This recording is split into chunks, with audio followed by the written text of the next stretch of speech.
Hello everyone and welcome. When looking at learning and education in a museum setting, it's like looking in a completely different textbook. It's very much a discipline in its own right.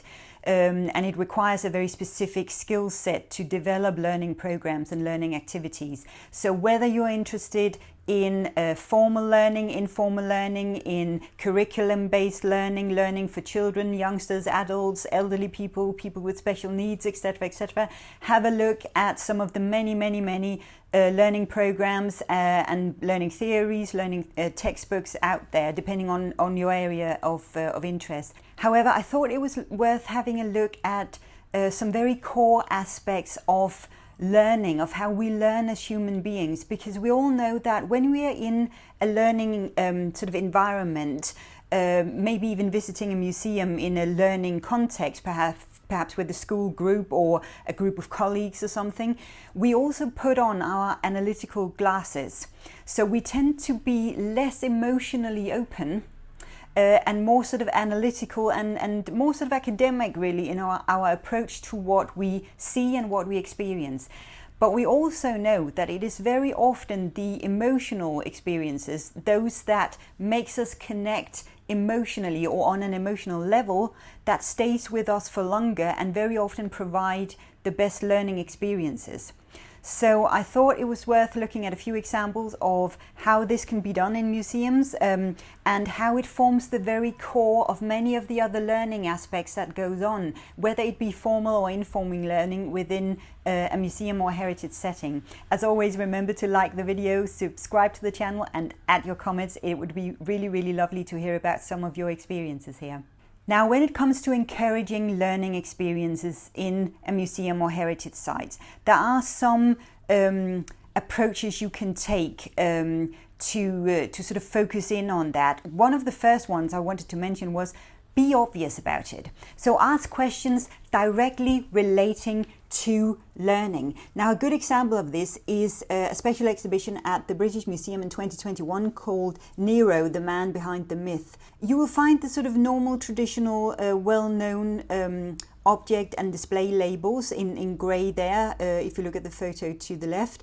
But they had also chosen to create these purple-coloured labels next to them that ask specific questions around learning or reflection. And they made this clear at the beginning of the exhibition that if you are looking for a specific learning experience or enhancing this, then look out for these labels with this particular color. And you can see some very direct questions there that make you think about not just the history of the collection, but also very much reflect to sort of current and present day elements and affairs and mentalities and so on.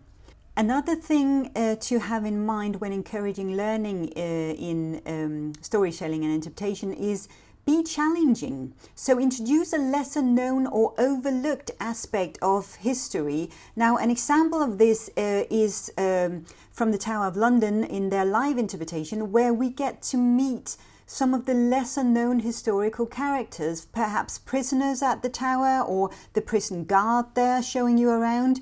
It's a fantastic way of not just focusing on lesser known historical characters, but also their day-to-day job, so to speak. What did they do? What was it like working, living and so on at a particular historical time?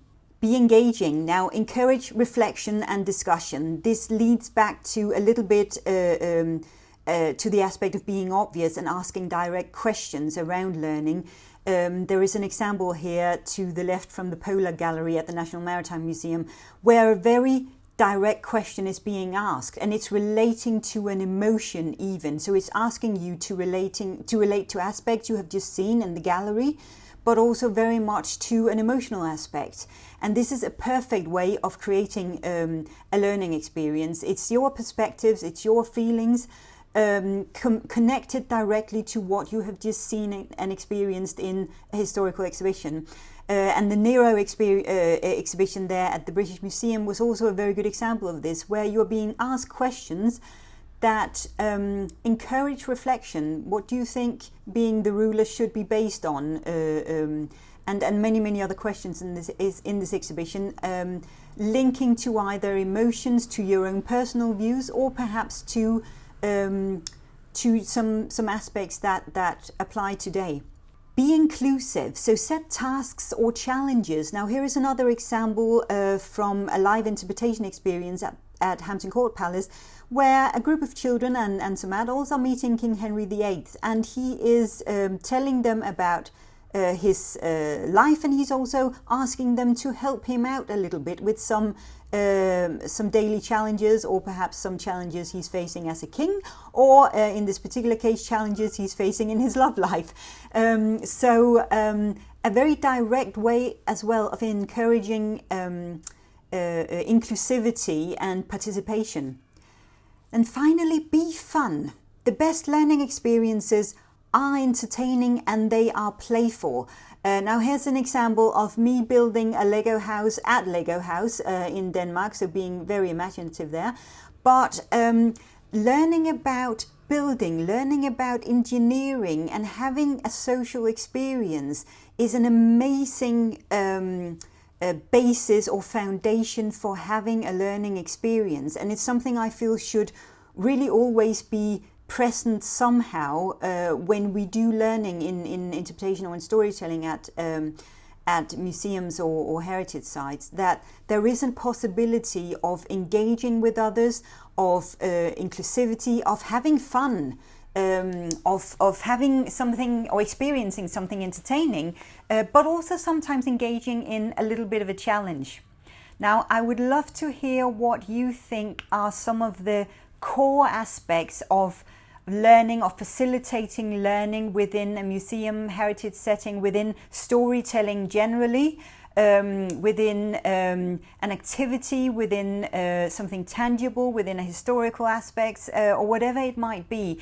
There are many different aspects of getting to the core of how we pick up learning, how we reflect, and how we perceive the world around us. So before we even dive into different formal or informal learning programs or learning activities or curriculum-based activities and learning, then what are actually the core of what we want to get through? How do we fundamentally pick up on learning perspectives around us historically as well as in present day and in present day life? It would be really interesting to hear your thoughts about this.